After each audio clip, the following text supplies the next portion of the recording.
Good day, we are Group 6, Ayman, Nabil, Najee, and Melanie Libya Aras from KNC2141 and KNC3221.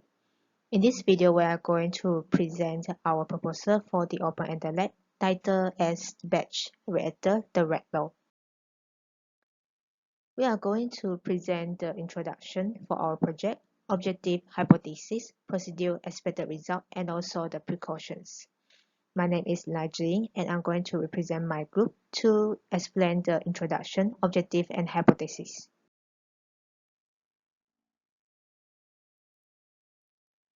The law we are testing in this project is the red law, which can be written as negative R equal to K multiplied by concentration of A to the power of M multiplied by the concentration of B to the power of N, where negative R is the rate of reaction that is always decreasing. K is the rate constant. M and N are the reaction order for each reactant. The overall reaction order M plus N shows the degree of dependence of the rate of reaction on the concentration of reactants. Rate of reaction attributes to not only temperature and pressure but also to the catalyst. Rate constant is only affected by temperature and catalyst.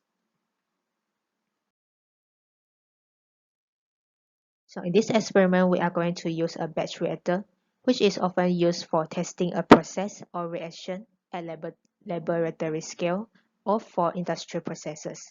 The experiment provides information about the reaction kinetics through the analysis of rate of reactant consumed or the products generated. The diagram here shows the schematic diagram of a batch reactor. The reaction we are considering in this experiment or in this project is saponification. It is a reaction between an ester and a strong alkali, that is ethyl acetate and sodium hydroxide. The main product will be an organic salt, CH3CO negative Na+, and ethanol. The overall reaction order M plus N and rate constant K can be determined with the functions of different orders. The effect of rate controlling factors can be determined by varying one of the variables while holding the others constant in the batch reactor. Now I'm going to explain the derivation of zero, first and second rate equation. Consider the chemical reaction equation shown in the slide here, where NaOH is represented by A. So the rate of reaction of component A can be written as negative Ra equal to 1 over V multiplied by dNA dt, where V is the volume and Na is the number of mole of A. The rate of reaction can be expressed as moles of A disappearing per unit volume per unit time.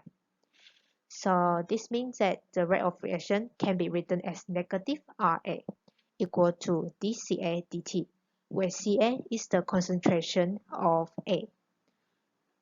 This is represented by the equation 1, while the equation 2 represents the rate law, which is mentioned in the previous slide. So by using these two equations, we can derive three rate equations for each orders. The rate equation for zero order will be Ca equal to Kt plus Cn0. Cn0 is the initial concentration of A in the mixture.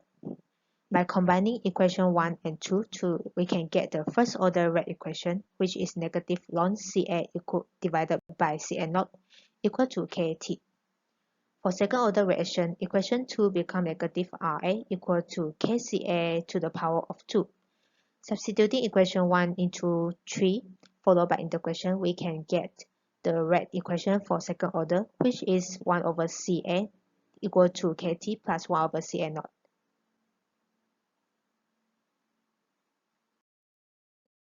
To determine the order of reaction, we have to plot three graphs. The first graph is for zero order. We plot Ca versus T. For second graph, which is for first order, we plot negative ln Ca versus T. For the last one, second order, we plot 1 over Ca versus T. The slope of the graph mentioned here represents K, while y-intercept, it represents Cn0 for zero order, ln Cn0 for first order, and 1 over Cn0 for second order. So to determine the order of reaction, we have to observe the shape of the graph. Whichever graph that produces a linear relationship between the x and y axis, it will detect the order of the reaction.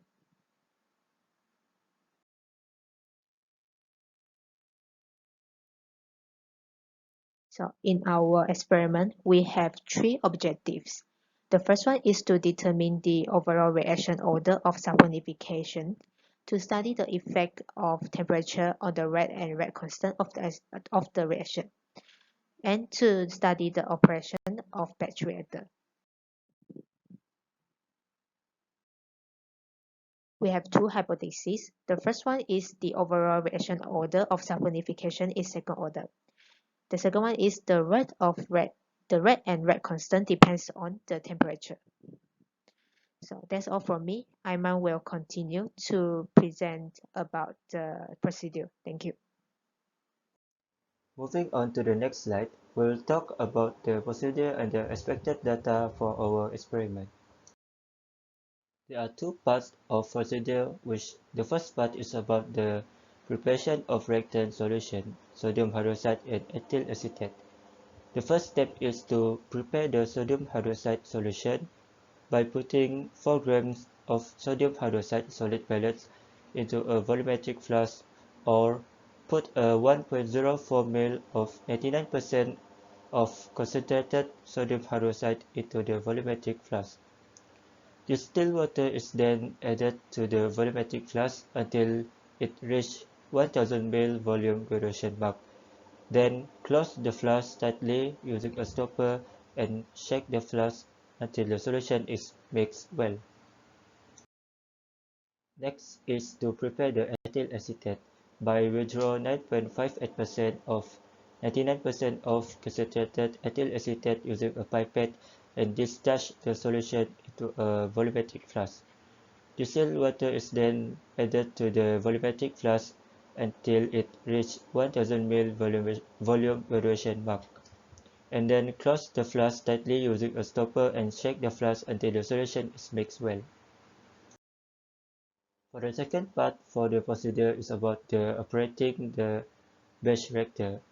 The first step is to make up 0.4 liter batch of 0.0 molar sodium hydroxide and 0.4 liter of 0.0 molar of ethyl acetate. Next is open the unfilled software and choose the accessible operation mode. Next, set up the hot water circulator HWC. Adjust the setting on the PID loop and set the point to 35 degrees Celsius. For the next step is charge the batch reactor with the 0.4 liter of sodium hydroxide solution and set the reactor agitator to 100% and press power on to start the agitation. Then press hot water circulator and water will start to recirculate through jacket, reactor and vessel. Next is ensure that the conductivity and the temperature sensors both been installed correctly. The next step is to set the sample time interval about 30 seconds and the data collection period to 30 minutes. Switch on the hot water circulator. The temperature of the sodium hydroxide in the reactor vessel will begin to rise and will be automatically maintained at the desired set point at 25 degrees Celsius by the action of HWC in the jacket. The next step is to carefully add to the reactor with 0.4 liter of ethyl acetate solution and start the data logger program. Conductivity with respect to time will be collected about 30 minutes as chosen previously. The next step is to repeat the experiment as above at the same concentration, but with the temperature controller set to 35 degrees Celsius and 45 degrees Celsius respectively. After the data has been collected and recorded, plot the graph according to the equation 1, 2, and 3 to determine the overall reaction order of the reaction. And the last step is to use the Arrhenius equation as shown as below to determine the rate constant, and the E over R can be evaluated from the slope of a plot of ln K versus 1 over temperature. The next part is we will see the expected result from our experiment. As shown in the slide, this is our table of data where every temperature we will collect three samples to have a more precise result. The data that we will collect and record is the initial concentration of sample A, the final concentration, the time taken, and so on. And then to determine the overall reaction order, we will plot graph of negative ln concentration of sample A, which is the final concentration, versus time. If the slope is linear, then it is a first order reaction. Otherwise, we will plot a graph of 1 over initial concentration of sample A versus time for second order if the slope is linear. For the last part of our result is to determine the rate constant of the reaction by applying the Arrhenius equation. A graph of ln K versus 1 over temperature will be useful to solve the Arrhenius equation. In the next slide, we are going to talk about the precautions and the safety measures that we need to take when the experiment is ongoing. Let's look into the precautions. On the first one, we have the personal protective equipment PPE. Alright, PPE are divided into several parts. So we have mentioned a few over here. First one is to wear safety glasses with side shields or chemical splash goggles. So this applies for small quantity and large quantity respectively. This is very important to protect your face, especially your eyes, because some chemicals they may cause irritation and some may even lead to blindness. Very important. Next one is to wear chemical resistant lab coat, long pants, and closed toe or impervious footwear. In other words, put on your shoes if possible. We have the third one, which is to wear chemical resistant apron when transferring the chemical. Okay, so this is also applied to the fourth one, which is to wear chemical resistant gloves. The apron and gloves are very important, especially when you are transferring the chemicals, because you are exposed to the possibility of having chemical leakage or chemical spillage. Moving on to the next point, which is the engineering or ventilation controls. It says here that chemicals should be handled in a chemical fume hood. So a chemical fume hood actually acts as an exhaust system or a ventilation system to allow the vent or to allow the fume of the chemicals to be released in a proper manner. So this fume should actually be annually certified. Also, for additional precautions, firstly is to avoid skin or eye contact with chemicals and breathing fumes. It is very important for us to avoid the chemicals from contacting our skin and eyes, and it is also important to avoid ourselves from breathing the fumes from the chemical. And to remove clothing if contamination happens, and to wash before reuse, and replace contaminated gloves with a new pair. So this is very important. After every use of the gloves, let's say we use it today, so tomorrow please wear another new pair. Moving on to the next part, we have waste disposal. The first one is to wear PPE when cleaning up spills. So as mentioned in the previous slide, PPE is very important, especially for those who are handling chemicals. And what more to say over here, when we clean up spills, well, PPE needs to be worn. Next is to clean up small spills with plenty of water. Yes, because water is a universal solvent, so it is the cleaning up kind of act. Third one is to neutralize large spills with suitable chemical, as mentioned. For example, the examples are as mentioned. and to dilute concentrated solutions with water before neutralization. So why do we need to neutralize the chemicals? Moving on to point number 4 is to ensure the pH fall in the range of pH 6 to 8 with an indicator. So, why do we need to get the pH around 6 to 8? Well, pH 6 to 8 is a neutral pH value. So, having a neutral pH value would actually ease the cleaning up process. Otherwise, it is going to be very concentrated, alkali or concentrated acid. Going to point number 5, which is to store chemical waste in enclosed and labeled containers at specific area, and chemical waste collection should be requested. Okay, to store chemical waste and to label containers here doesn't mean the plastic containers and all those. It also means that glass waste need to be labeled properly according to the name of the chemical. So we do not want to have water on the left and hydrochloric acid on the right, and we wrongly use the solutions for it will create some kind of different reaction with other chemicals.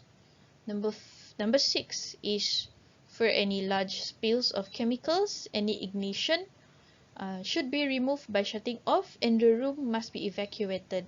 So yes, the room has to be evacuated for the chemicals to not affect other people, and also for some kind of ventilation.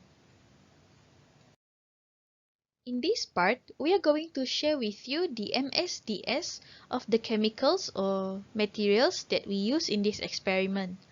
So what is MSDs? MSDs is the short term or the short abbreviation of Material Safety Data Sheet. So MSDs is a statement that provides information on the basic properties of a material or chemical that is specifically for laboratory work or laboratory use. Alright, MSDs involves the information on the hazards and on the handling of the material.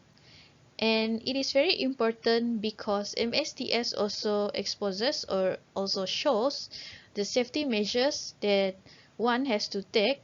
For example, the first aids or such, which are going to be shared later on in the table. These are the chemicals or the solutions that we are going to use. The first one is sodium hydroxide, or known as NaOH.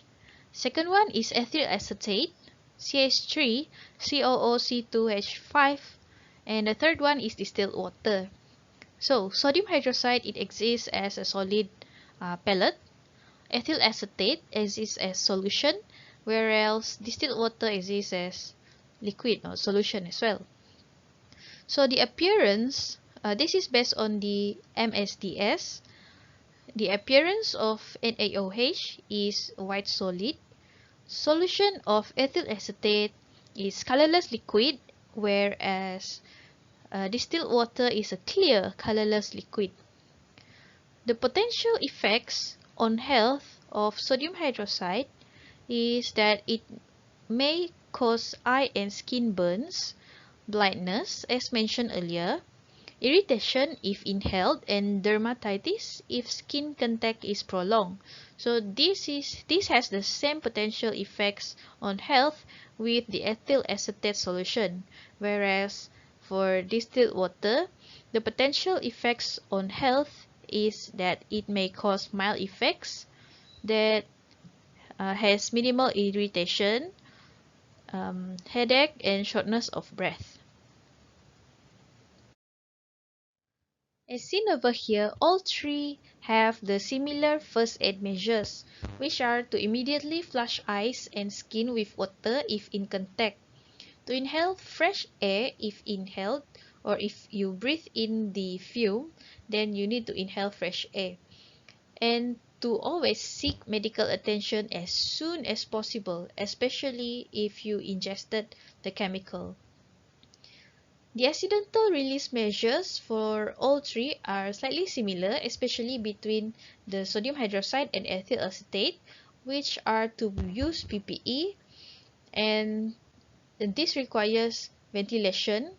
It means that when you handle this chemical, you need ventilation, or in other words, you need to use the fume hood, and to dispose the chemical accordingly. Whereas for distilled water, we need to use PPE when we handle the distilled water, to stop the spill by decking, or use inert absorbent and label accordingly. As mentioned just now, labeling for each chemical or solution is very important. Different chemicals have different handling procedures and storage manners. So the first one is the ways to handle sodium hydroxide. We need to wash our hands thoroughly after handling sodium hydroxide, also to avoid touching body parts and to avoid inhalation and ingestion. For storage, sodium hydroxide has to be kept in a tight container, and the storage room has to be cool, dry, and properly ventilated. Sodium hydroxide has to be kept away from metals and acids.